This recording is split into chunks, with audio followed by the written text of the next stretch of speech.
Okay. Okay, guys. So you're joining us for the Planet Kambo Zoom podcast, Frogcast, as we like to call it. This is the second one we're having, and we're still kind of under lockdown and quarantine in most places. I think everyone on the call today is based in the UK.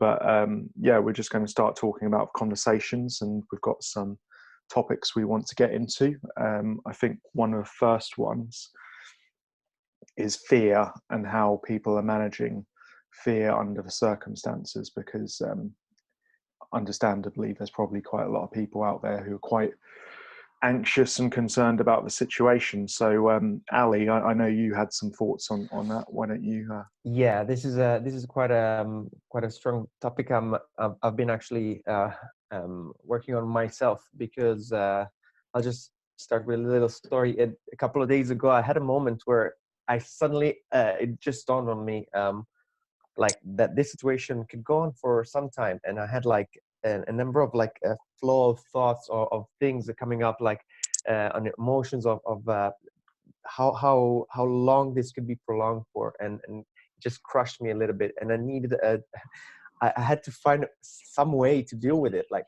really quickly. So it may be a little my experience could maybe help other people who are undergoing similar things to do something about it themselves as well, because I can imagine how this could be affecting a lot of people in the same time.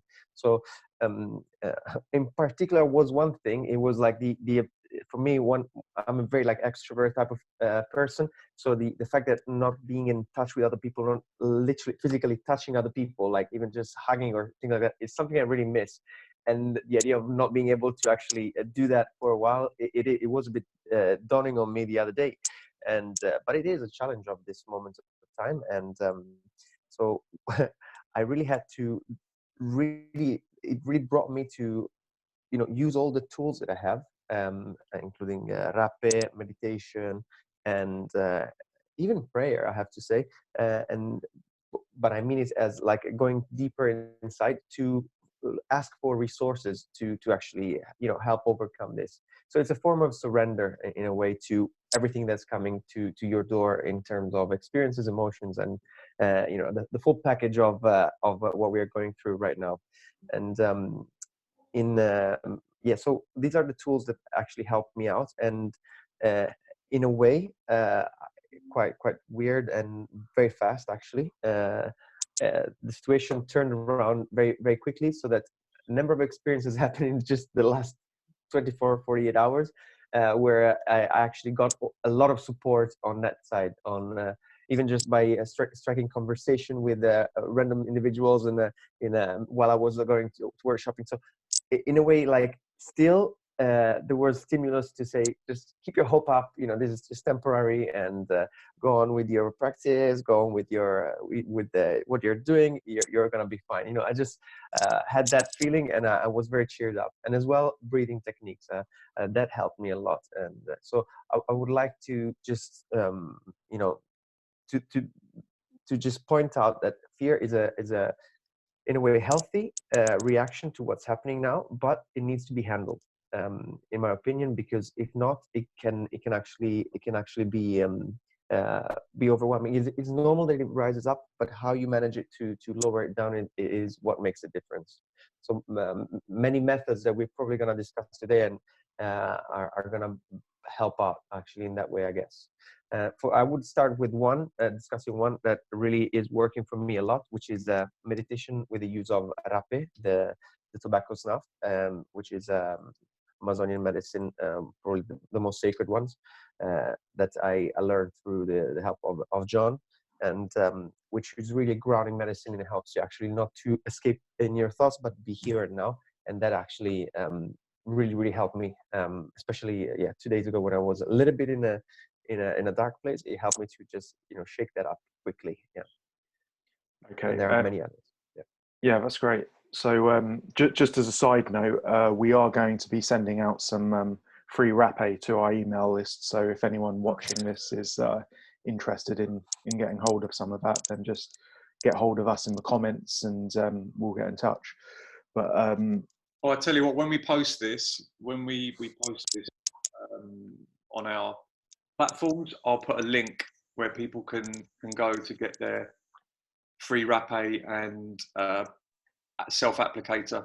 Yeah, and for those of you who don't know, rapé is tobacco snuff that you so you have a rapé applicator, you put it in a pipe, and you kind of blow it up your nose, and it's very grounding. It gets into your sinuses, and it's known as the grandfather medicine. Is that right? That's right. Yeah. Yeah. So, I mean, I guess in going back to your point, Ali, in terms of dealing with a fear, I've kind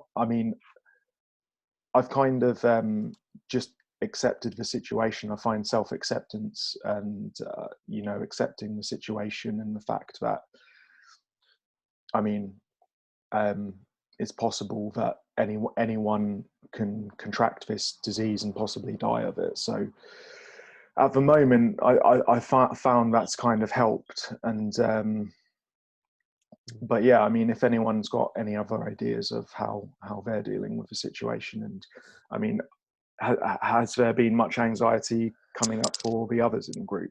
I wanted to mention one thing. There was a Facebook post by Planet Kambo. There was like crisis in Chinese comprises of two letters, I think, or two symbols. It's either a crisis or an opportunity, or either a problem or an opportunity. And I think this is precisely what this is all about. This is what Ali mentioned. It's like it's this period where you think to yourself, this could last for an unforeseeable time in the future, and we don't know when it's going to end. So you think to yourself, you get into this panic mode where you look at the four walls around you and you think, I can't sit here. I can't get used to this. I can't change myself. But it's a time of adaptability, and it's a time of change, and it's a time of where you transform yourself to be okay with whatever arises, whatever situation you're in. And you could transform this into either falling into terrible habits and doing the worst things to damage yourself unconsciously, or tune in consciously and actually start introducing healthy changes into your life incrementally. And one of the things that really helped me recently is, again, Wim Hof breathing. This is so simple to follow. And I woke up in the morning and I just felt better after doing it. And I was like, whoa. Yeah, I actually vouch for that as well. I will that's exactly the breathing technique I actually followed as well. It was really helpful. I honestly felt high after that, like literally lifted. Breath pod is the guy actually who does that. So it was suggested by my sister who does also other type of techniques, but they are more related to the Indian tradition. Instead, this it strives a little bit away from the yogic tradition. He actually mentions that during his sessions, which he offers for free as well online.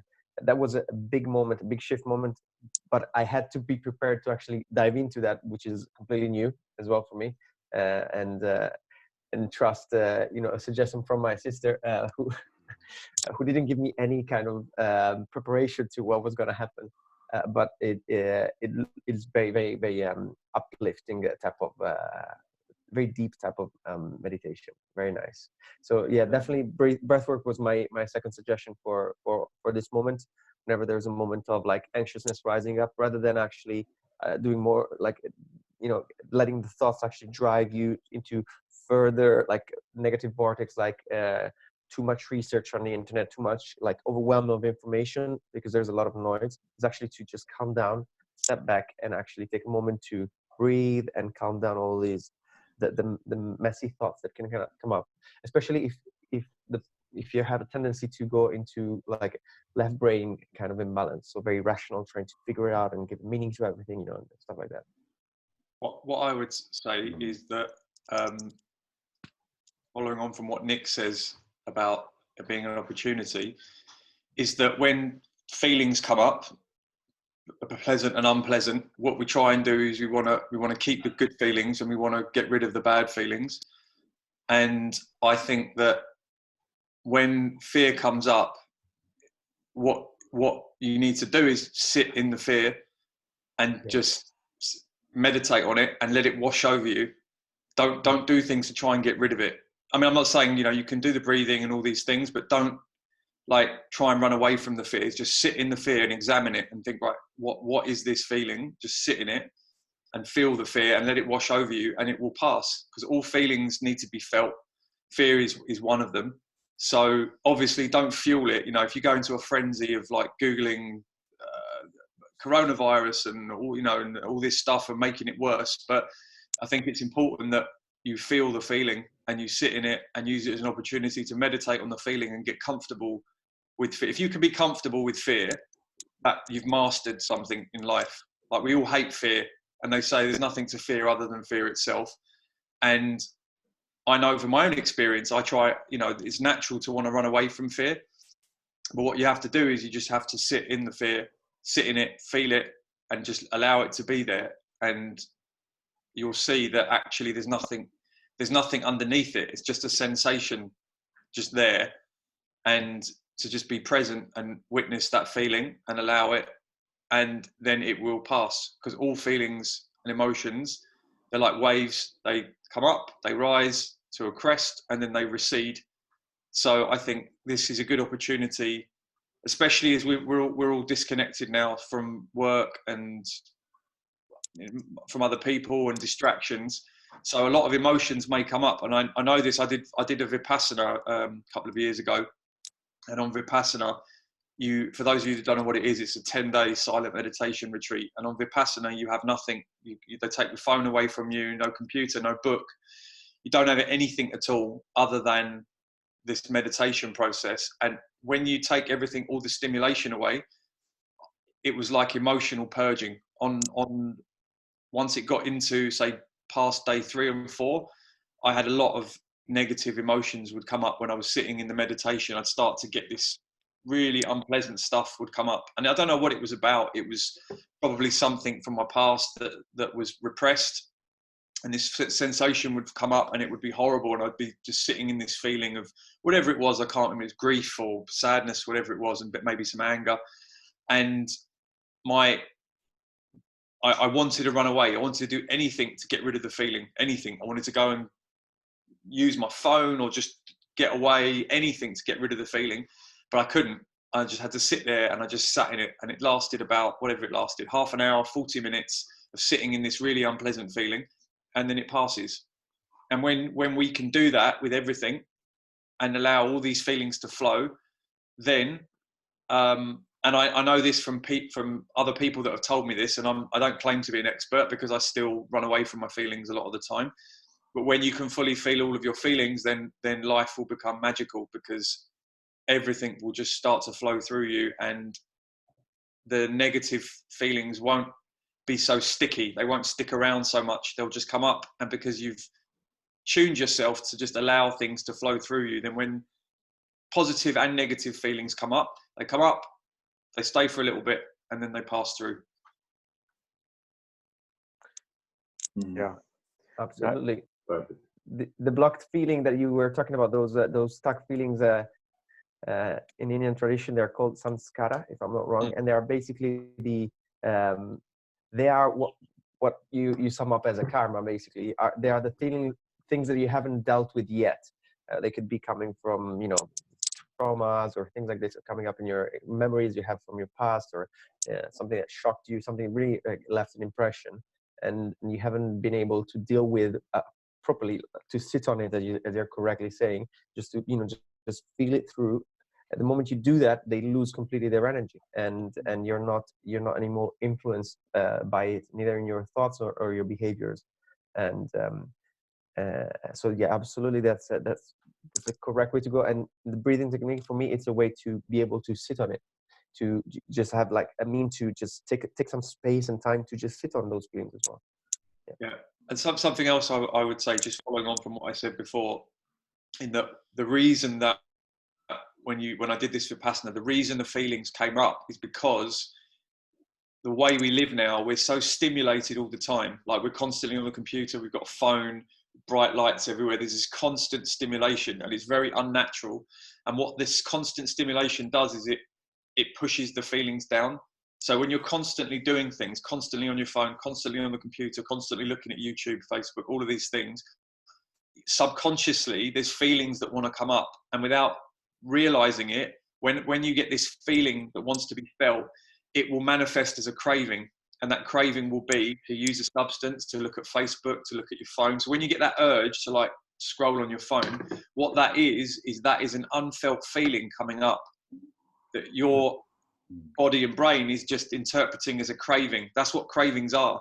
They're actually unprocessed feelings that are coming up. And what you've got to do is just sit in the craving, and you'll see that actually what the craving is an unpleasant feeling that's coming up. So when I went on the Vipassana, all the stimulation is gone. You have nothing, no stimulation. And when you take all the stimulation away, everything starts bubbling up to the surface. And this is also what they suggest if you're going to, I mean, having done therapy myself, when you're going to do therapy, I mean, it depends what kind of therapy, but they'll always advise you to remove all things that you use. So obviously any substances, alcohol, you can't do that. You can't use those things if you're going to do therapy, because all they're going to do is they're going to push everything down. So on the Vipassana, when you took everything away, no stimulation, nothing, then suddenly you lift the lid and then all this stuff comes up. So what I would say is we're all in quarantine or lockdown, we're at home, we're not going to our jobs. But what we do have, we all have computers and we all have access to social media. And it's very tempting to just sit and just look at Facebook, YouTube, Instagram all day long, constantly looking, just something to do, playing games on your phone, whatever it is. And I would suggest that use this opportunity to do almost like your own Vipassana. And I don't mean you have to sit and meditate all day, but I mean try and take time when you're at home, you don't have anything to do. Don't just go on the computer and start scrolling at things and doing stuff. Just take some time to meditate and happy boredom. Yeah, well, that's the thing is, and again, boredom is another feeling. So when the feeling of boredom comes up, then sit in it, embrace it, yeah. And and it's tough. It's really difficult to do. This is like really tough to be able to just sit with all the feelings, including boredom. Is tough. And when you can do that, and this is like the goal of Vipassana is equanimity, is to just be completely equanimous with whatever's happening, good, bad, whatever it is, whatever's coming up. You are completely not detached. I don't know what the right word is. You're just okay. You're just completely serene. Acceptance of everything, including boredom. And if you can do that, like if you manage to, let's say this goes on for 3 months, if you manage to master that in the 3 months, then it's probably the best thing that you will ever do. Yeah, this is what I'm actually discussing with some other friends. This is a forced retreat for everyone, which is interesting because many people don't ever take the time in their life to actually do as you say, a Vipassana or any type of retreat. Just to look after themselves. Even when many people who I know go on holiday, it's actually so crammed full of activities that you really don't have a moment to just take your time, just do nothing and enjoy like some good like empty time. It's always full of parties, always full of like this and that. You don't leave like a moment for quiet, not even in vacation. So yeah, this is actually something probably very new for many people. And that's why it can get many people out of their comfort zone, which is amazing in a sense, but it can get very distressing. I read your article, John, regarding like how to stay sane and during this period. And it is very interesting because I can see how on the long run, a lot of people are going to struggle, with this situation because they don't have these tools. They don't have this knowledge of what emotions are. And emotional intelligence in this moment is very useful knowledge to have, knowing what's going on inside you and how to deal with it. So that's why I think for some people to start with, for sure, breathing is a good point. And because what I'm concerned is that many people don't even know what to sit on an emotion, sit with it means. Because of how much rejection, how much immediate snapping out of it. I mean, I take an example. A lot of yesterday I was having like a group chat with some friends in Italy just to cheer ourselves up. It was a long time we were not like seeing each other, for like 7 people, and I mean, I don't have anything strictly against it, but many people were actually having a drink live, and it's absolutely fine. what I discovered, even chatting with them, is that many people are actually binging on alcohol as a sort of escape route for like the situation. And this is precisely the type of behavior, I think, that is gonna actually make this break from your routine completely. You're not gonna get out of it better than you came in. But potentially, your health condition may actually get worse because you have less to do, and you're probably gonna do more of that. So it needs to be put on check as well. That type of behavior, I think, if of course you don't wanna, if you care about yourself, especially because it's so it could be a filler with a lot of like side effects. Let's put it that way. I think it's about. Sorry, Nick. I'll just speak and then you can go. Yeah, it's about observing what's happening, and rather than just reacting. So you get a feeling or a craving and you just go. You start to watch what's going on inside. Yeah.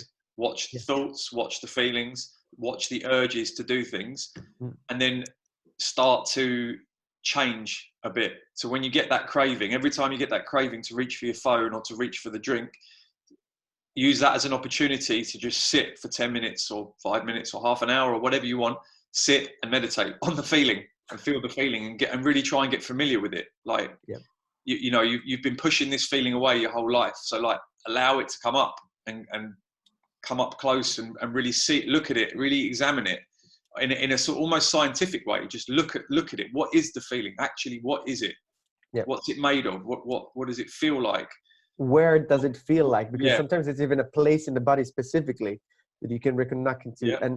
And there's actually a technique that I'm studying on a very interesting book that I'm reading that is about opening to that area. Like just imagine yourself as if you're actually opening that space wherever the tension is around your body, to just allow that feeling to go through. This is the actual way you get rid of it, because it just loses energy when you grip to it and you hide it and you try not to hurt that kind of bit, or you want to escape from it. That's when it gets the energy, like the momentum to stay alive, because you're escaping it. So you're completely right. It's precisely what needs to be done. Yeah, probably exactly why many people are stuck in their home, so they can face it. Yeah. So I'd have to agree. I mean, meditation in general is just such a powerful tool, and it feels like, in my experience with it, it's you start doing it, and then it brings up all your repressed emotions and stuff, and that you haven't dealt with, and it comes up quite quick. It came up quite quickly for me, from the subconscious to the conscious. So yeah, it can be. Especially in times like this, if people are going to start meditating, they might find they have a lot coming up, because there's not a lot of stimulus going on right now. But I guess another point to do with being on lockdown is a lot of people might be in situations where they're stuck with either friends or family or in relationships. So I was wondering, how do you deal with any kind of relationships or kind of situations with other people when you're locked down, where you're, to develop that relationship, or to not kind of get into arguments and stuff like that? Because I was speaking to a guy in the US, and he was saying that two things are going to happen from this. There's going to be a lot of divorces, and there's going to be a lot of people having babies. So it's kind of that polarity between loving each other and getting on each other's nerves. So James, why don't you tell us what your thoughts are? Well, I'm in lockdown with my partner, and I would say that for context, neither of us had any plans to live with each other at any point in the near or distant future. So we're now in a studio flat together for 24/7. And it is raised to the surface really quickly, like challenges that are evident in the way that we communicate with one another, and the things that we both require to kind of effectively manage this situation, both for ourselves and also for the kind of betterment of the relationship. And it's, I mean, you know, here we are, a group of people that are all interested in spiritual practices. And my partner's just come back from a retreat, you know, a shamanic retreat in California. So this space, you know, is full on a daily basis of meditation and breath work, and you know, we're doing Kambo as well, and rapé meditation. You know, and I think I'm kind of, for me, I'm trying to navigate this space of recognizing that we both have our own practice that is important to kind of sustain us and hold us, but also that sometimes, and this may be my, you know, my own stuff coming up to the surface, but I recognize there's an importance to upholding joy in this moment. So recognizing that we can, I mean, I know that I can, and certainly here with my partner as well, we can kind of get, spiritual stuff can get really kind of, it can get kind of laden really quickly, and we can kind of get bogged down with like, what does this mean? What's the spiritual significance of this moment? How are we going to kind of go deeper and deeper inside of ourselves in order to be more present in this moment? And that's all well and good, but there's also like, I find there's the need for joy and lightness of being, just to kind of act as this kind of counterbalance, so we stay in some sense of equilibrium as we go on. And I mean, I found that, you know, we as a couple, like yesterday, we got up and we you know, we chatted to one another, and then we just danced. We just put on like pop music, and we just danced with one another for like, you know, an hour and a half. And let me tell you, the relief was like, I mean, the joy of it, because a lot of the time here we listen to like, you know, mantra music or kind of, you know, ceremonial music just as a kind of backdrop. And that's all well and good. But sometimes the kind of energetic shift that comes with play, you know, like as adults, we're very good at forgetting how to play successfully well. We're you know, our culture, it's consumerist, it doesn't encourage us to play with one another. We leave that behind once we've kind of, you know, left childhood. And actually play is this kind of, it's really present, you're in the moment, you're not navigating or examining or self kind of, you know, analytical, you're just being. And I think that that's been key. But I also think it's been key to learn that we are, as two people, navigating through a moment that was unexpected and that we didn't expect to be in this situation. Is like, we have our own space, and even though there is not space here, so the toilet has now become a separate room, like an office. So that now houses calls sometimes, and is to be able to come apart, do separate things. So I don't need to do everything that he does. He doesn't need to do everything I do. And then also to come together and do some stuff together to also that nurtures and is light, or also spiritually based, or the whole, you know, whole conglomeration, so that there's that kind of pendulum swing between the two. So we're not just kind of on top of one another and merging, because neither of us wants to do that. Also kind of respecting a bit of distance, even though we don't physically have the distance, but on another kind of, you know, on a kind of subconscious level, to be able to kind of step away from one another and just be with our own lives as they are kind of now in this virtual way. Well, you definitely need something to deal with the pent up energy, because I think a lot of people are going stir crazy. So dancing is a good way too. Sex works, but it doesn't work constantly. That's the thing. Yeah. It works in parts, but it can't. There's a kind of like, I was talking about this with somebody yesterday and saying that I think I get the whole babies thing. Like I get the divorces thing too. I get both of those. I get both those polarities, and I think like it's the navigation of this is tough, and being able to somehow, when the divorce like moments come in, being able to go, okay, let's just flow with this. This is uncomfortable and I want to run away from this, but I can't because I'm here. So I've got to kind of gently just kind of paddle through this and find the way.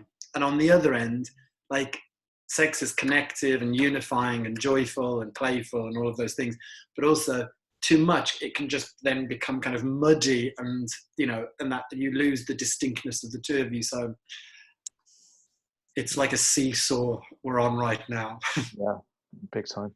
Ali, have you got any thoughts on the situation? Yeah, I was actually you stirred a couple of insights in my mind, James.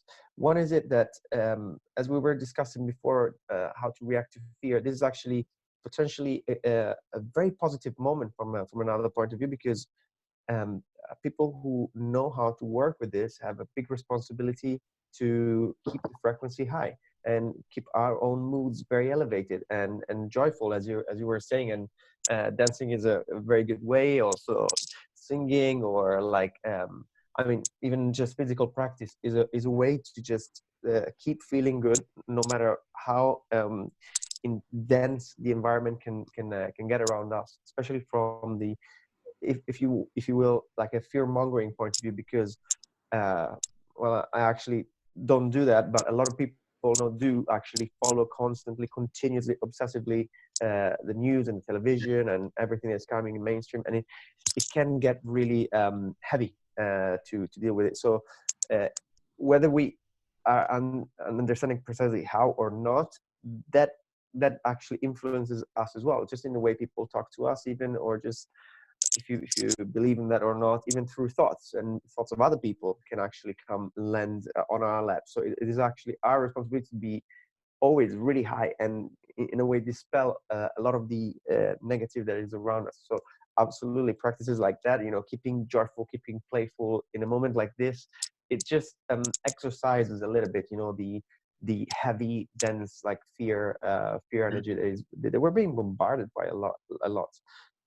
But not falling into it. And the other thing that I have in mind is that I got this insight that everyone who the situations in which we are, all of us actually are right now, whether alone or together with somebody or in a place or another, it is precisely where we have to be to deal with exactly what we need to actually deal with in that moment. And so I can imagine if somebody is finding himself, with his family, and is actually thinking to divorce, as your friend was actually mentioning, it may be because he needs to analyze precisely his family situation, his condition, around his direct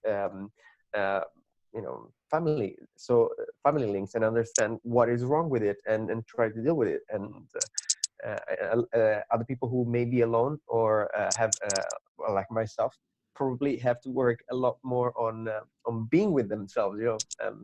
As I was saying, I am a very social person, so I my work is very different in a way. I need to just be very at ease and peaceful with nothing, and being able to do very little, and chill out, and not meeting people more than much, and that's fine. And it's there's a purpose for each one situation, I have a feeling, and that's good in a way. So yeah. Well, I mean, I guess one of the big features of this whole coronavirus situation is it's acting like an accelerator to a lot of things. So economically, it's accelerating this whole thing from shifting to remote jobs and working from home. In relationships, it's accelerating things either for better, for worse.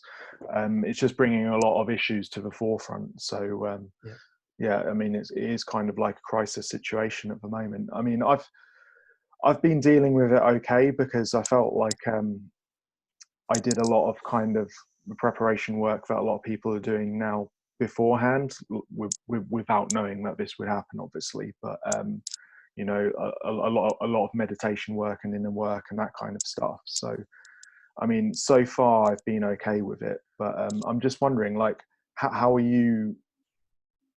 What are your thoughts towards the situation? Because everyone in this group are people who, they have a spiritual practice in place. They kind of engage with modalities like Kambo and techniques like that. So I mean, has this been quite an anxious period for you, and like has a lot of fear come up? I mean, I'll ask you, Nick, because just to get you into the conversation a little bit. Yeah. I wanted to mention a couple of things. So I found that a way of bringing in healthy stimulation to start meditating, start facing these things, is actually that Wim Hof breathing and taking an ice cold shower in the morning. It stimulates your body in such a healthy way where you get away from thought and you subconsciously tune into feeling instant. You have no choice. This breathing practice is so strong, it's so visceral that it gets you to feel instantly without you having to consciously self-will to do it. So you get into that position where you have no choice but to have everything steric effects. You have no thoughts running and you just feel. You take that ice cold shower, you feel that shock in the system. You do that breathing and it brings you instantly here now without you having to sit there and try to get yourself in that position for half an hour. You do that little bit of breathing, then you can meditate. If this is something that, if meditation is not something you've done before, then it can bring you into that space very quickly and you can feel that. And it's a very healthy form of stimulation. If you feel you need it, if you feel you need to wake up, if you feel you need to feel joyful, it really gets you there. It's beautiful. Also, another thing, I really wanted to talk about EMFs, kind of the Wi-Fi routers, our smartphones, our computers and laptops. It's a slightly different subject, but I just thought I had to mention it because I'm particularly sensitive to EMFs myself. So sitting here in a flat, I've got a Wi-Fi router and a laptop. It kind of makes me delirious brain. I get a bit of brain fog, lack of concentration. I get that a lot. And I've been looking into a lot of things online now. I think it's a problem for many of us because you can actually feel it subconsciously. Sometimes you can't even think, oh well, I think I'm allergic to EMFs. It happens subconsciously a lot of the time. You may feel an anger in your stomach. You may feel an anger in your body. It may actually not stimulate from your own emotions, but it may just be the EMF signals that are coming from 20 Wi-Fi routers and smartphones and laptops all around you. It literally sends that signal, which distorts your quantum field and it kind of distorts the way you feel. It affects your emotional body. It affects the way you think. It changes a lot of stuff and it happens very in a subtle manner. For a lot of people, it can actually be in a very head-on conscious way because they're very allergic to it, they're very sensitive to it. And for others, it happens on a more subtle level. And if you naturally go out in nature, you sit there for an hour or two, you notice, I'm not doing anything, but I feel 10 times fold better than I felt when I was at home. You're like, why? I mean, trees and everything, yeah, but it still doesn't make sense. And then you realize that EMFs everywhere. And I've just come to this, I found this product called Somavedic. I know I've linked it in the WhatsApp group, but I've just been reading about it. What it does, I'm just going to briefly, for 1 minute, just mention it. I just read into it, and it uses power of precious and semi-precious minerals inside of it. Uses these frequencies to actually create, to help block out the EMFs and positively affect your quantum field, your emotions and mental field, and also create a frequency where viruses and bacteria cannot thrive. And it's actually based on Ayurvedic and Chinese medicine, ancient medicine. It's quite interesting what they do. I'll probably leave a link somewhere, but it's just really interesting to read about that because it's not the kind of technology that's mainstream, that's been used for a while. But they've had very positive testimonials, results online, and I'm just looking into it and I'm thinking EMFs is something we definitely should address along with the 5G that's coming ahead. With all of this problem that we've got 5G coming, the quarantine, the 5G is going to be installed while we're sitting in the quarantine. There's potential things to look out for. Never to panic, never to fear, but to hold your attention towards. Because to act. Yeah, definitely. You can't, it's also very important to be aware of what's going on outside whilst we're in here. What is actually going on? These 5G towers could be going up, and we need to be conscious about decisions that we make about that as well.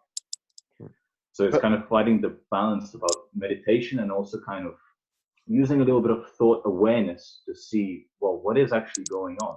Not get too bogged down in the news, but also be a little bit aware of the news to see, well, what's going on in the big picture? What is going on? And 5G and a lot of these things are kind of, I think, very aware of. It's very important. because those are very negative for our health. These 5G towers and the prospect itself, I think it's a good thing to touch on. But yeah, that's pretty much it. I mean, there are a lot of different stories coming out right now, and that is one of them that has been popping up, the whole 5G situation and how it's affecting people's health, and talking about these towers going up. I mean, just on a point that you brought up briefly, it is a good opportunity to get out in the garden and try and get away from a lot of these frequencies in your house and stuff like that, because I've done it today and yesterday. Just even half an hour to an hour in the garden makes you feel so much better, because when I mean, in the UK we're only supposed to go out once a day if we're not a key worker or something like that. So it's just a good opportunity to get away from being in the house and away from a lot of that stuff. But Ali, what are your thoughts? Exactly on that. I going outside and exercising outside if possible. It's one of the best choices you have at the moment, and the any limitation on that I see arising very quickly actually on our horizon, unfortunately, because it's in my opinion a complete overreaction to this, is the potential limitation to getting out at all, apart from doing groceries, which would be, it would be a next level of segregation, if you want, in your own flat. And because not everybody has access to a garden, this could be quite a flawed method, and could, expose and not a beneficial kind of approach to this situation. Also because if we want to be 100% honest, staying in the sunshine and having a breather in the open air, it is actually what is gonna, for sure, 100%, no matter what your health condition is, get your immune system boosted up for sure, because of vitamin D and because of a number of other, just like, no EMFs in the open air space, so just reconnecting with nature, the grounding effect of just being around a green environment, just even just for the colors that you see. There are so many reasons why limiting that could actually affect negatively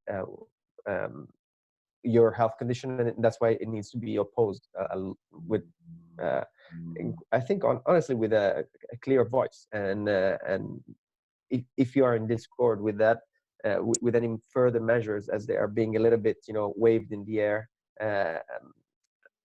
it should be made clear and should be stated. And I agree, there are many petitions actually starting up on the rejection of many of the more harsh measures that have been included on coronavirus bill, which are not justified at all for or ever. I mean, in my opinion, for this situation. So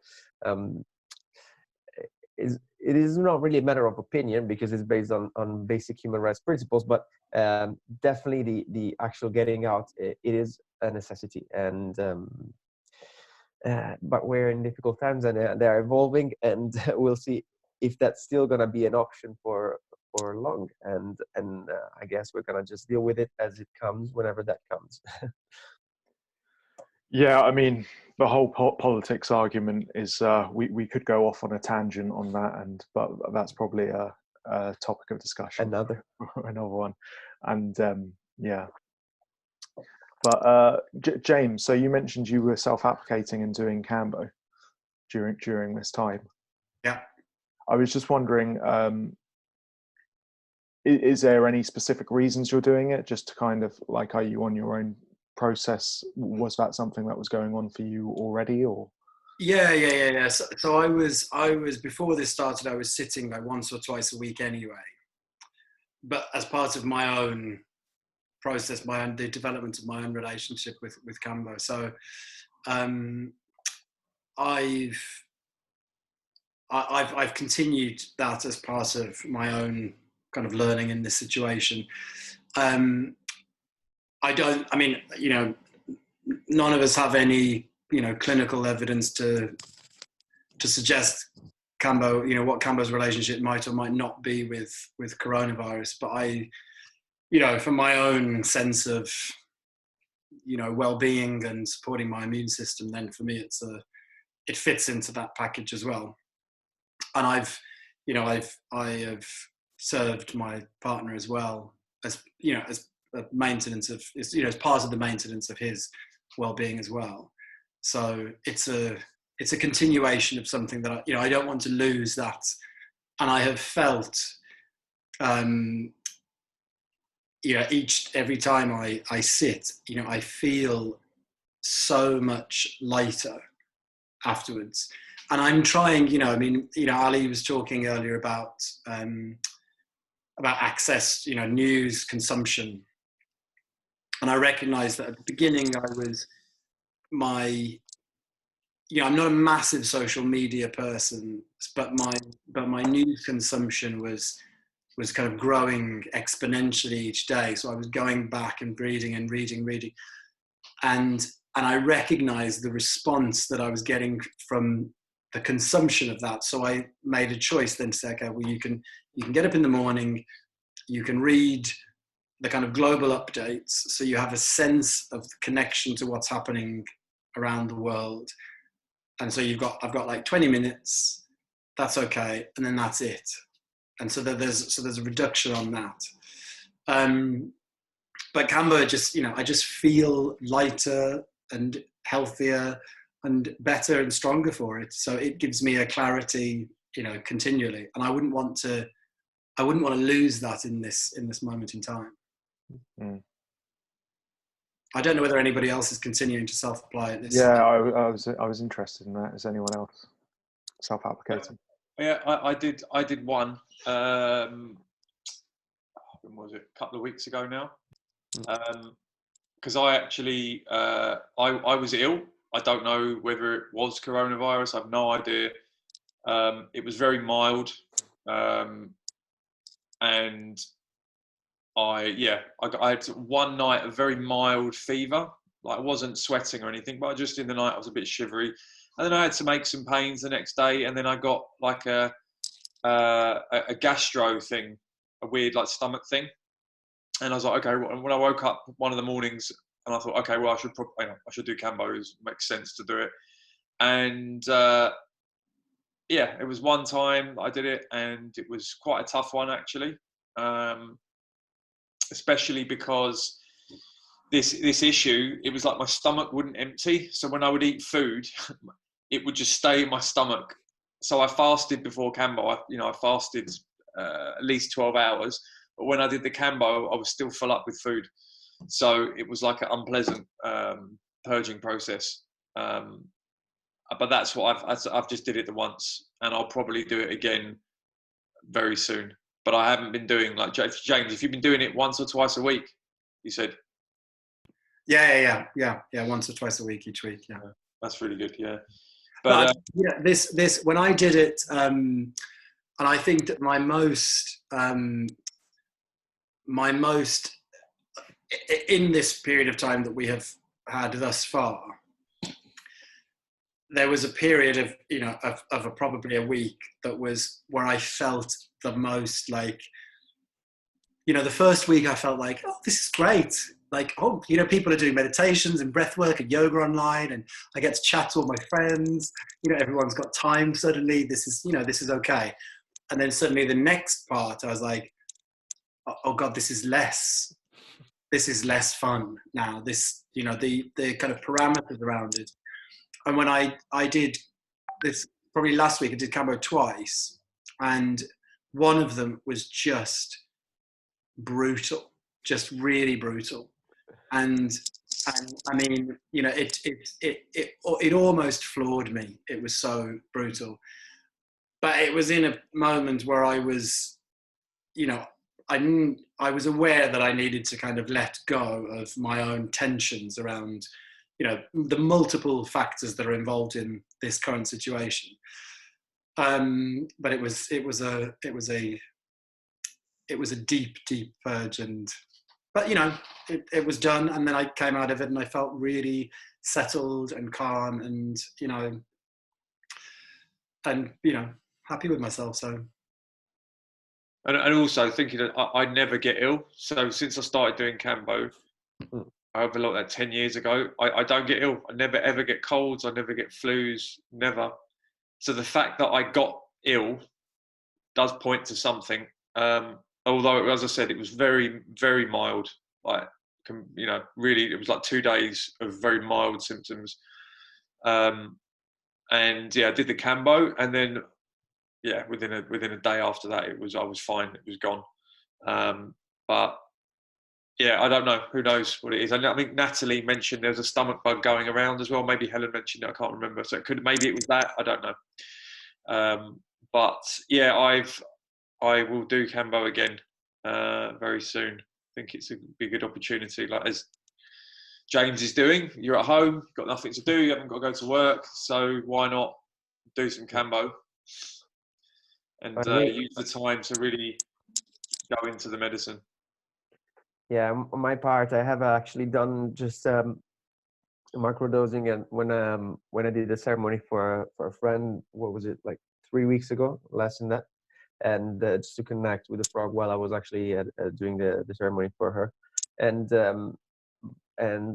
it felt really good, but nothing really special, like no, I didn't feel like a need of purge since, but it will come eventually. Also just to keep the clarity as well. It is a good way to reset, even emotionally, maybe more than physically, because physically I feel really strong, and I don't feel like any.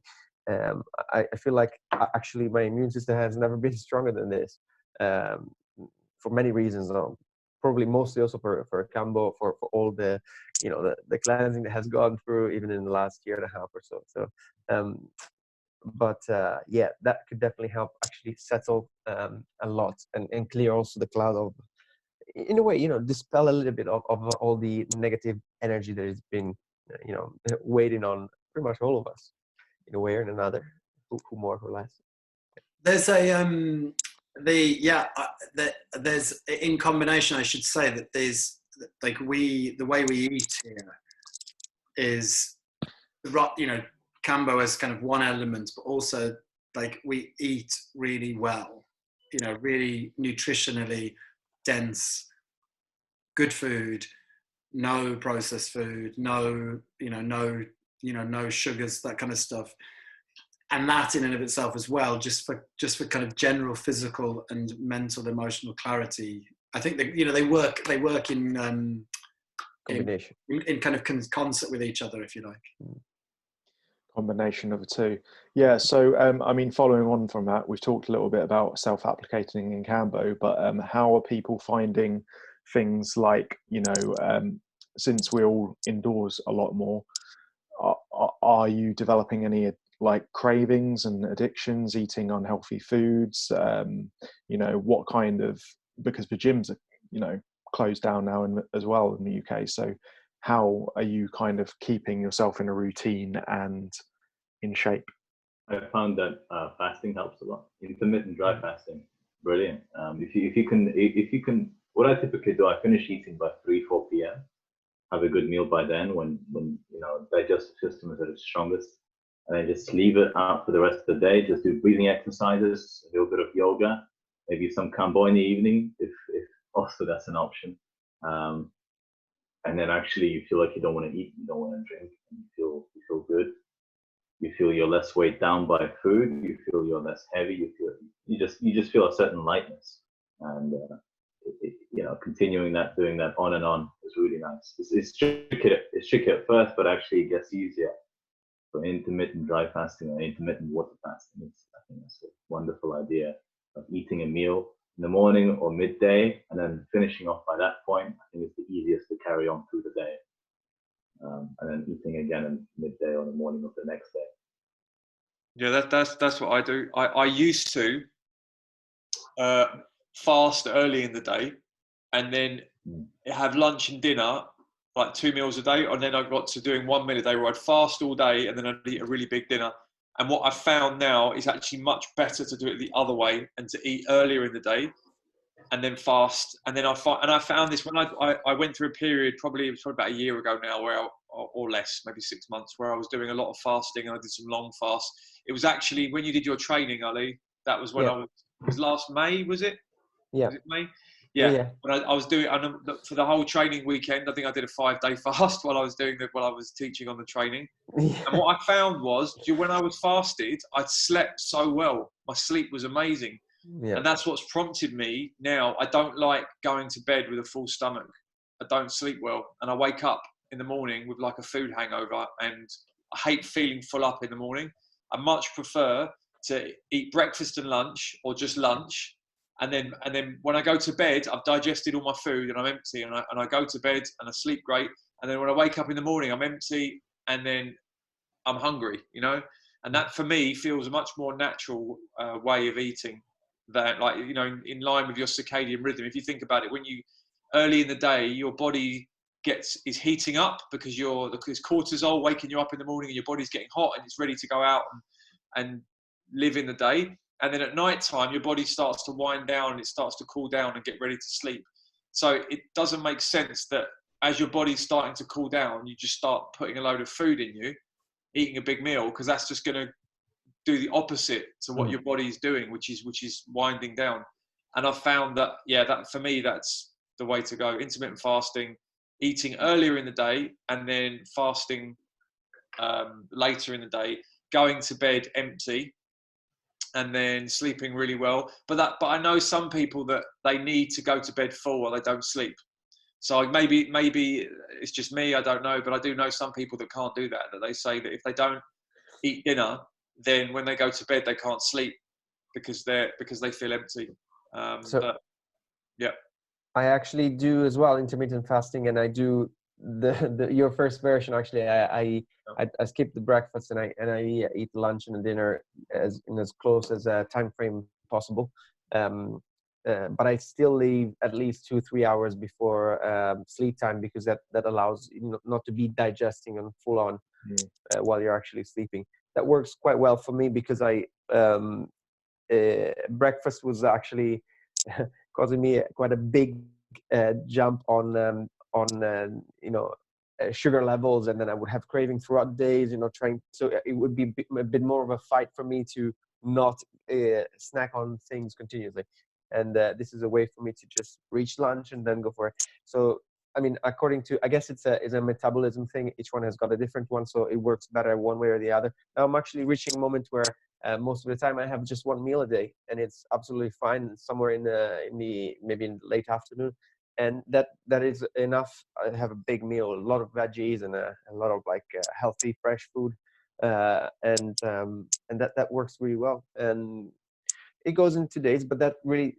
So being able not to snack too much or eat throughout the day a lot, it definitely helps not to have continuous cravings, especially for poor kind of nutrition level foods or fruit even sometimes can really peak up your sugar levels and drop them dramatically. Although fruit is a little bit of there are many different opinions on how to approach that part of the what's available to eat nowadays. So. But I do actually do. One thing I will say is that it does require slightly more discipline when you eat earlier in the day, because what I found was when I would fast earlier in the day, I'm not hungry. I'm only hungry once I start eating. So if I find that if I have breakfast, it does make it more difficult to not want to eat all day. So it requires a bit more restraint. When I fasted all day, it was much easier to just not eat. Once you're fully fasted and you've digested all your food and you're in the fasted state, you're not hungry. It's easy not to eat, and it's only once you start eating that this is what I find, that I get hungry. So once I've eaten a meal, then I've opened the floodgates, and now my body's ready for food and I'm hungry. But for me, the benefits I get from what I like of going to bed empty and sleeping well, to me, outweighs the fact that I get a bit more hungry throughout the day. But again, it depends what you eat as well. I do, been doing keto for years. Don't eat sugar or carbohydrates, and that kills your cravings anyway. So I don't eat. Yeah. I don't snack on sugary foods or carby foods anyway. So it doesn't really it would be much more difficult. If I ate like a high carb breakfast, if I ate like, you know, a load of cereal or something, that would be a recipe for disaster. That would make me want to eat all day long. But when you eat a high fat, high protein meal for breakfast, it's very satiating. You do feel full up. Yeah, that's precisely what I do as well. I was going through a period early on because I was in the house of one of my vices was just going for chocolates and stuff like that, small chocolates. But I've started to switch it up a little bit. So now I'm going to the local shop and getting some nuts and Brazil nuts, pistachios, stuff like that. They are more expensive than, but they are quite expensive to be fair. Like it's £4 or £3 just to get some Brazil nuts and pistachios. But one thing with nuts, sorry, I'll go on. When you finish, I'll cut you off there. No, go on. No, I was going to say one thing with nuts. They are healthy, but they're also very, very calorie dense. So it's like some people think that they remove something from their diet that they think is unhealthy and they replace it with like nuts and eat a whole bag of nuts, 100 grams of nuts, which isn't that much. You've just done 700 calories. So I love nuts, but like it's very easy. They're very Moorish, and it's easy to just eat loads and loads of nuts, thinking that this is a healthy thing, which it is to a certain extent. But it's that it's a very, very calorie dense food, as chocolate is as well. Yeah, but nuts are kind of healthier calories, aren't they? So it's like a healthy fat because. Yeah, totally. But I'm just saying it's very. I know because I could go through a jar of peanut butter or a jar of almond, a kilo thing or whatever, half a kilo of nut butter. I could sit and eat it easily eat it all in one sitting. Do you know what I mean? It's something about nuts that is addictive, and I love them, but they are addictive. So. Do you eat them as part of your keto? Yeah, man, I do. They're a good keto food, but they're not something that you can just eat. Like if I just blindly just eat them, I could just sit and nosh them all day. That's a lot. That's a lot of calories. 1 cup at a time is what's usually suggested. Just like 1 handful, that's it, and no more. And the other thing as well is when we have foods like nuts, when you have nut butters, what happens is you're making something that's very Moorish and palatable, you're making it hyper palatable. So I find nut butters it's so addictive, but it's because nut butters are not natural. Like nuts don't exist in nature as a nut butter. So what you're doing is you're turning it into something where the texture of it is so incredible that it makes it hyper palatable, and hyper palatable foods will make you overeat. That's the thing. You were talking about peanut butter there, yeah? Oh no, any nut butter. Right. I mean, I make my own nut butters as well. It's easy. You just blend them up. But because you change the texture of it, instead of eating like nuts, like one at a time, this little hard, crunchy thing, you're turning it into something that's got a velvet texture to it. And when you take the flavor and the fat that's in nuts and you add to that this velvety texture, it becomes hyper palatable. And when you've got hyper palatable foods, then it's very, very easy to just eat them, not because you're hungry, but because you're craving the texture and I guess it's like it's a dopamine thing as well with the brain, is when you eat really pleasurable foods, you're getting a reward kick from it. And all processed crap is hyper palatable, that they're made like that. So for example, cakes, biscuits, chocolate bars, anything like that, when you eat it, it's hyper palatable. It's so delicious, and it's because it's high in sugar and fat at the same time. And actually in nature, there are no foods that exist naturally that are both high in carbohydrates or sugar and high in fat. You've got foods that are high in fat, low in carbs, and you've got foods that are high in carbs, low in fat. So for example, like potato, sweet potato, high in carbs, low in fat. And then you've got nuts, high in fat, low in carbs, avocado, high in fat, low in carbs. You don't have foods in nature that are both high in fat and carbs. But when we process food that's been engineered to be hyper palatable, then these foods like cakes and biscuits, they're high in fat and carbs. And that is like super addictive because it's so delicious. Yeah. It's hitting all those spots. It's got the texture, it's got the richness of the fat, and it's got the dopamine hit of the sugar. And that is, that's what I stay away from processed food as much as possible because they're so palatable, so delicious.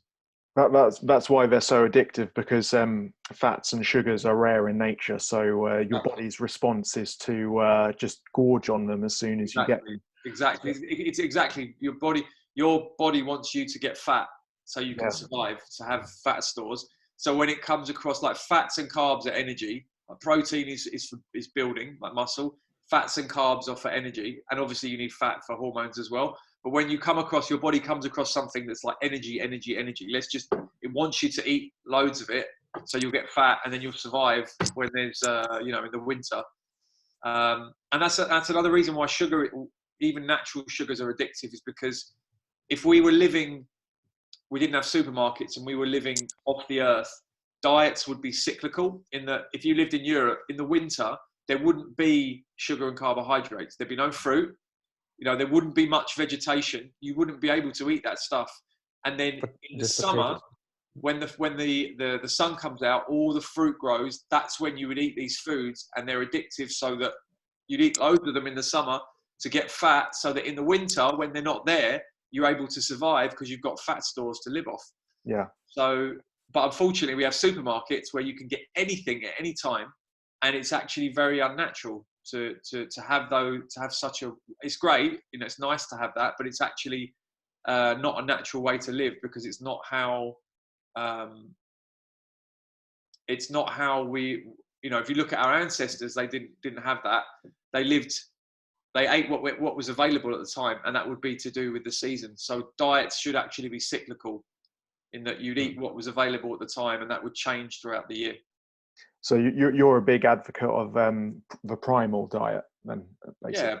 Yeah. Eating primal whole foods. Yeah, I have read most of that book, Primal Blueprint, by, is it Mark Sisson? Yeah. Yeah, that guy. I'm not saying that I follow that book, but just, that kind of diet for me. And also, I think it depends on what your heritage, your blood type, what your ancestors ate. And I have a very different makeup for example, to my girlfriend. I'm an O blood type, and she's an A, and she's much more inclined towards vegetarian food, where I'm much more of a meat eater. And it's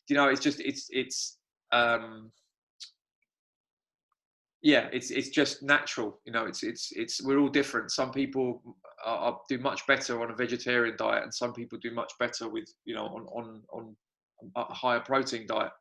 Yeah, I mean, it's that balance between finding what your body craves, but not kind of being led around by unhealthy cravings and stuff like that. So if you're more prone to eating meat as opposed to vegetables, because there's some people who do the vegan diet, for example. I remember I was at this seminar in Lisbon, and this guy was saying how he went vegan, and he just got really depressed and felt awful on it. So yeah, it's common. That's quite common with not everybody, but a lot of people who go vegan, after a while, their health starts to deteriorate a bit.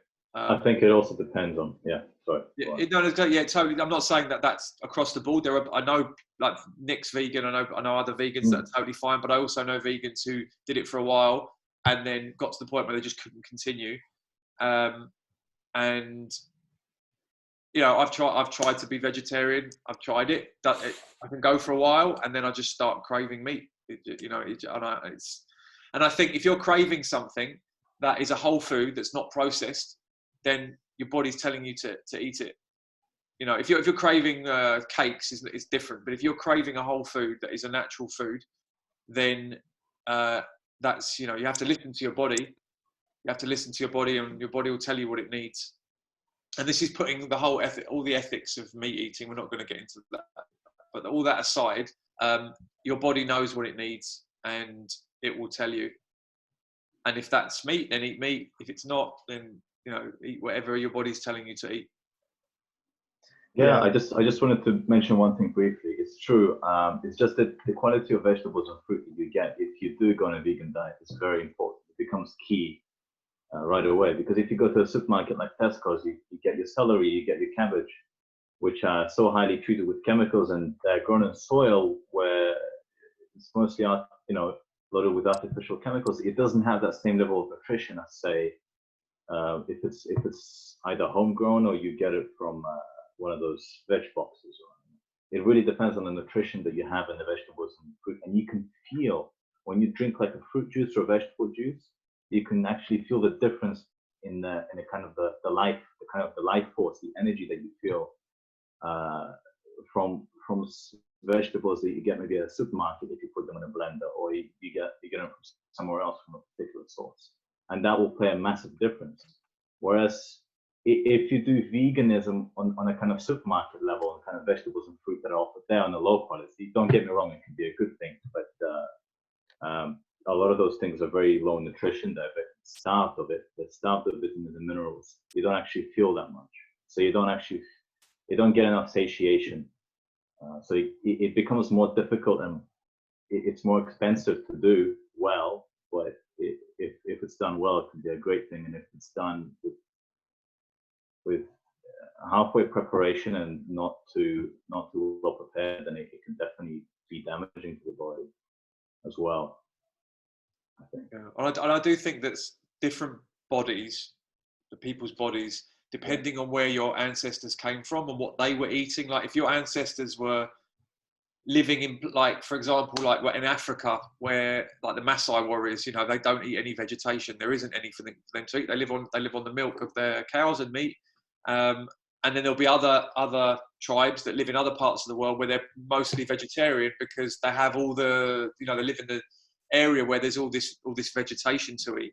So I think that inside you, some people's bodies will be very good at digesting plants as opposed to meat, and they don't do very well with meat. And other people won't digest plants very well at all. Like I don't digest plants that well generally. So I think a lot of it is to do with your genetics from your heritage, what your ancestors ate, and that will dictate, you know, over the thousands of years and the running in the your heritage line, there will be mutations in the genetics that will predispose you to a certain diet.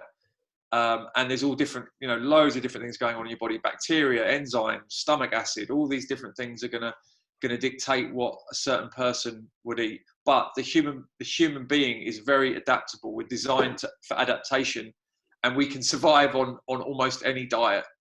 You know, human beings are very, very adaptable. And in nature, originally, we were sort of scavengers. I think that's where we came from originally. So we're able to live on a wide variety of foods, and that's why we're omnivorous. Yeah, makes sense. I mean, just to point on that, when you compare like traditional diets and you know, what our ancestors and tribes were eating compared to the modern average diet, it is kind of a stark difference, and kind of quite ridiculous how we can even survive on some of the stuff we have, like cereals and milk and all the carbohydrates and processed stuff we're eating. And where exactly did the 3 meals a day come from, and these kinds of issues? Because before it was people would eat gradually throughout the day, right? Or they'd just eat a couple of times a day. But it goes back to this whole thing of people saying breakfast is the most healthy meal of the day, and I guess there's a lot of differing opinions on that topic as well. But this is an area we could delve quite deeply in another podcast. Seems like people have got quite a few ideas. Yeah. So, Nick's dropped off. He drops off. Okay. Oh, okay. I think it's probably a good time to wrap up. I think we've been going for. Yeah. So, are there any final thoughts before we? Stay healthy. Yeah. Stay positive, and you're gonna be able to navigate this through. If any fear comes up, just deal with it. Sit on it, as John said. It's a very good point, and there are many methods available, and many people who are actually freely giving their support online on many platforms, every platform. Wherever you drop your attention, you're gonna find a lot of support to cope with this period. But you can also find a lot of noise and a lot of like negatives. But so keep the antennas on. That's my take. Yeah, I would say don't worry about it. Just like obviously do what you need to do, but don't just sit there worrying about it. Because when you just hold it in your mind all the time, you're going to attract what you hold in mind. So if you're sitting there going over and over and over in your head, worrying about it, I think, you know, you're going to attract what you hold in mind. So I would say just like, you know, be vigilant, do what they're telling you to do, but don't obsess over it, because, you know, it's not necessary at all. And be well, be safe. Yeah, try and find a routine, try and stop, you know, get into something that stops the boredom. And even if you do have boredom, as John said, just let it arise and embrace it. And then, yeah, stay safe and try not to pass anything on that you can prevent. And Thanks. find time every day to dance or to laugh or both. Very good point. Great. So that's a good place to wrap it up then. All right, thank you guys, and Thank you all. we'll see Till you on the next next time. one. See you later. Bye-bye.